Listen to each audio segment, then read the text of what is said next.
Ndagarutse. Mwiriwe neza bakunzi ba Ngenzi Show. Amahoro y'Imana nabane namwe. Nishimiye kongera kubana namwe kuri uyu munsi. Ni ukuri Imana ibahe umugisha. Mwebwe abantu mugiye kubana natwe, mwebwe abantu mutubonye bwa mbere, kugira ngo mujye mukurikira ibiganiro byacu umunsi ku munsi ko dushyize ibiganiro, turabasabye, turabinginze mukore subscribe niba mudukunda, muzajye mubasha gukurikira ibiganiro byacu, kandi turabakunda pe. Imana ibahe umugisha, kandi tubifurije umwaka mushya muhire. Umwaka mushya muhire kuri mwebwe mwese muri hirya no hino mudukurikira.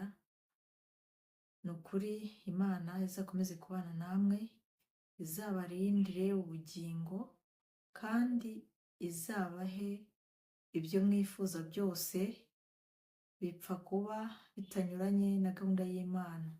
Gusa Imana nayo buriya ni umubyeyi w'umuhanga, kandi ni umubyeyi wacu mukuru uturebera aho twebwe tutabasha kureba.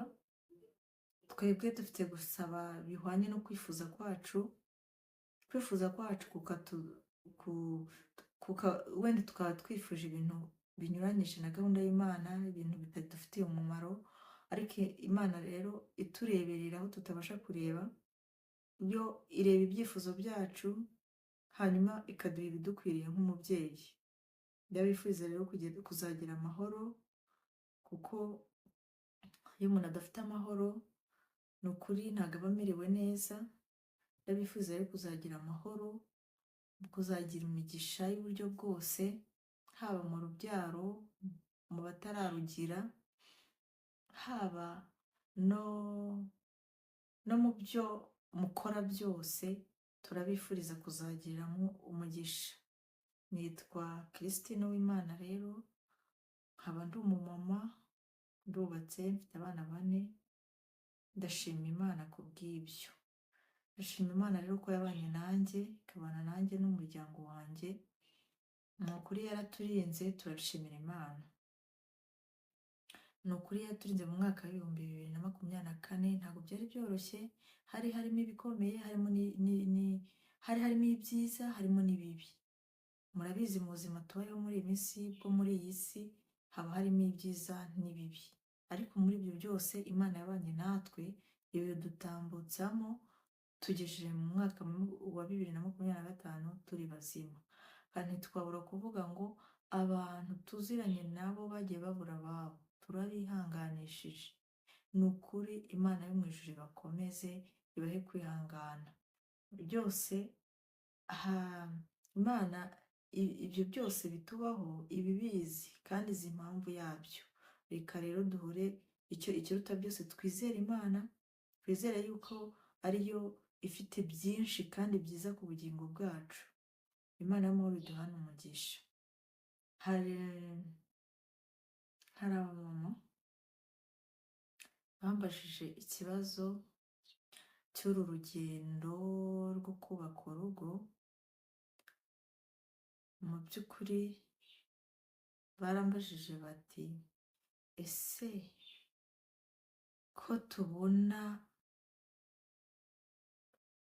watubwiye yuko umaze imyaka 20 mu rugo, ese waba warakoze iki kugira ngo imyaka 20 ubu yimaze?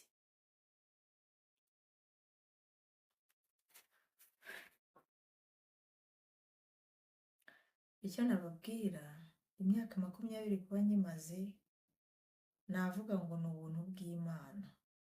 Ni ubuntu bw'Imana, nanjye ntabwo mbizi ukuntu yashize. Nanjye nabonye ishira. Yarashize pe, imyaka hafi 21, ahubwo 21 ndumva ari yishize nubatse urugo.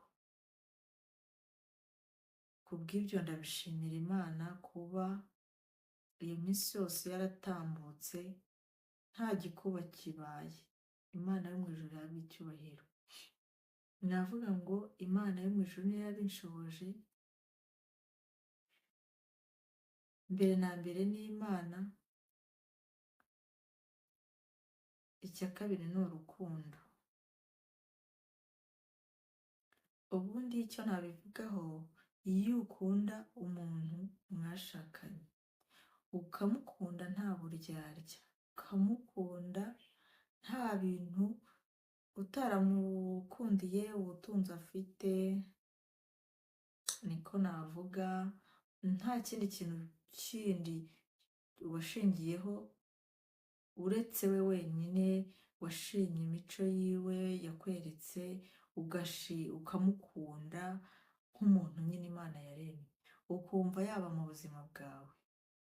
Icyo kintu uzagiha agaciro, ugishingireho, uko byagenda uko ariko kose, uzibuke ko umuntu mwigeze gukundana. Ndabizi neza mu ngo harimo ibibazo byinshi, harimo ibibazo bitandukanye, ariko byose biterwa n'urukundo ruba rwamaze gushira mu bantu. Icyo nakubwira mubyeyi mwiza, uzarinde urukundo rwawe, ukunde umugabo wawe, nururinda ibyo byose bizajya biza, ubone sibyo, ubone ntago uri kubibona neza. Urumva, uwo uzanambika urukundo rwawe ukunda umugabo wawe, urukundo uko ruhebuje byose, numukunda uko azaba yabaye kose, uko azaba ameze kose, uzamwihanganira, kuko uzabicunge kenshi abana bajya badukorera amakosa menshi, amakosa yandi menshi, natwe ubwacu ubona hari igihe biba byaturenze, sibyo? Ariko uzumve muri wowe, hari umutima uba wumva ukubwira ngo uyu mwana kubw'amakosa ye reka mujugunye, mwirukane, agende, akuvire mu buzima. Njyewe niko mbyumva nkurikije umubyeyi uko akwiriye kuba ameze. Nzi ko nubwo umwana gukorera amakosa menshi, udashobora kumwirukana mu buzima bwawe. Rero reka mbabwire, uriya mugabo washatse, hari abantu njya numva bavuga, bakavuga ngo uriya muntu ngo ni inshuti yanjye, ngo ni inshuti yanjye magara, nyine mbese ni inshuti yanjye magara. Ariko nagira ngo mbabwire ngo inshuti yawe magara ni umugabo wawe mwashakanye, ni umugore wawe mwashakanye, niwe nshuti yawe. Ikizakubaho icyo ari cyo cyose, bazaza kukureba, urumva, ni wowe bazaza kureba mbere y'abandi bose, ni wowe mbere na mbere bazaza kubanza kureba. Umugore wawe narembera hari, umugabo wawe narembera hariya, akarwara akaremba, bya bindi bigeze kure, umugore wawe niwe uzahagera mbere y'abandi. Njya nkunda kubibona no ku bantu batandukanye, hanyuma umwe muri bo akaza kugira ikibazo gikomeye gituma ashobora kuba nk'ahantu mu bitaro ukuntu, mbere na mbere bajya kureba wa muntu we bigeze kubana, akaza akahagera, kabone nubwo yabyanga, ariko baba bagiye kumureba kugira ngo azarebe wa muntu bigeze kubana.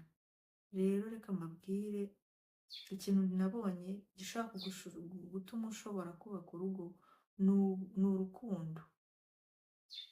Ni urukundo, kuko buriya urukundo rudahari, ubutunzi buhari, nta mahoro, ntago wabubamo wumva unezerewe, nta n'ikintu ubona cyakunezeza ngo kubera yuko ufite ubutunzi bwinshi, kandi wa muntu mwabushakanye cyangwa se wa muntu waje ugukurikiyeho mutabanye mu mahoro, ni ukuri ntago bikunezeza. Ariko njyewe sinzi, nababuhamye yuko buriya niba ari uko hari twabanye twese nta muntu n'umwe ufite ikintu, nta kintu twese twari dufite, nababwira ngo kuba hari nta kintu twari dufite, ahari wenda niba aricyo gituma wenda umuntu akomeza akihangana simbizi, ariko icyo nababwira ni uko ibyaza byose bitanezeza nko kuba mbanye n'umuntu wanjye twishimanye. Niyo mpamvu rero buri mudamu wese akwiriye kuzirikana ya majoro baraye bari mu muhanda baganira ibintu bitarangira, akwiriye kuzirikana bya bihe byiza byose bagiranye. Mu by'ukuri wakabaye ugira ibindi bintu ujyamo, ariko ugasanga wafashe umwanya wo kubana n'iyo nshuti yawe magara. Niyo mpamvu rero ukwiriye kubiha agaciro, ukabyitaho.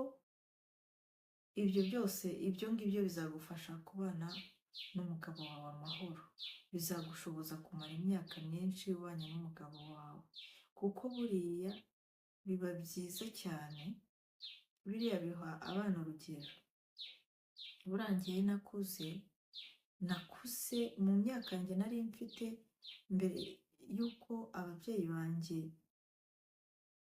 umwe asinzira, nabonaga sinari nakumvishije papa atuka mama cyangwa se ngo anamukubite, ntari ntarabibona, ntabyo nigeze mbona.